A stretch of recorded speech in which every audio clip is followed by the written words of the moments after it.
படைத்தவன் துணையோடு பரம்பொருள் ஆசியோடு அனைவருக்கும் ஸ்ரீ நலம் ஜோதிடத்தின் அன்பு கலந்த வணக்கம்.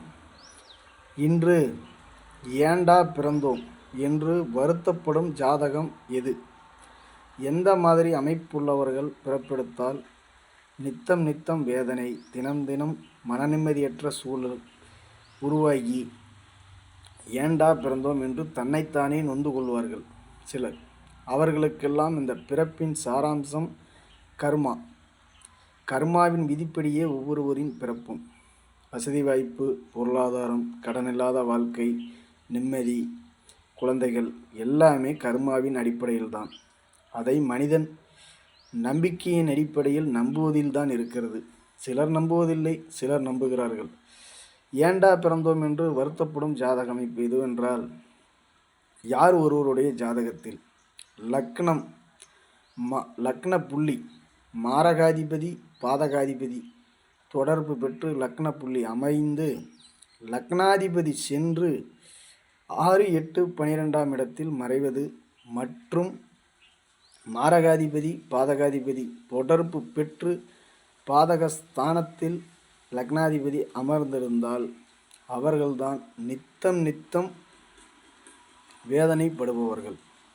அதாவது லக்ன புள்ளி மாரகாதிபதி பாதகாதிபதி தொடர்பு பெறுவது, இல்லையேல் 8ஆம் அதிபதி தொடர்பு பெறுவது, இந்த மாதிரி சூழ்நிலை உள்ள ஜாதகங்கள் தான் நித்தம் நித்தம் வேதனையை அனுபவிக்கும். இதில் லக்னாதிபதி மாரகாதிபதி தொடர்பு பெற்று லக்ன புள்ளி சனி தொடர்பு பெற்றாலும் இந்த வேதனை இருக்கும். ராசியும் இதே அமைப்பில் சென்று சந்திரனும் அமர்ந்துவிட்டால் அவர்கள் வாழ்க்கையெல்லாம் சொல்லொன்னா துயரம்தான். துயரத்தை பெரிய அளவில் அனுபவிப்பார்கள். அவர்களுடைய ஜாதகத்தில் எவ்வளவு கொடுப்பனைகள் இருந்தாலும் அதை அவர்களால் நிம்மதியாக அனுபவிக்க விடாது.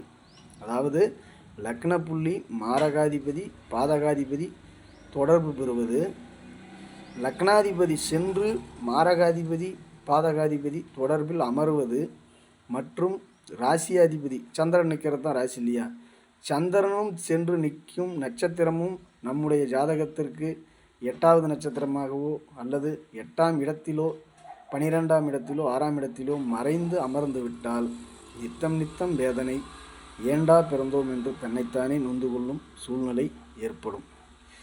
இது போன்ற அமைப்பு உங்கள் ஜாதகத்தில் உள்ளதா என்று பார்த்து தெரிந்து கொள்ளுங்கள் என்று கூறி விடைபெறுகிறேன். இந்த வீடியோ பிடிச்சிருந்தால் லைக் பண்ணுங்கள், கமெண்ட் பண்ணுங்கள், மறக்காமல் சப்ஸ்கிரைப் பண்ணுங்கள். என்றும் நலம் ஜோதிடத்துடன் இணைந்தே இருங்கள். நன்றி, வணக்கம்.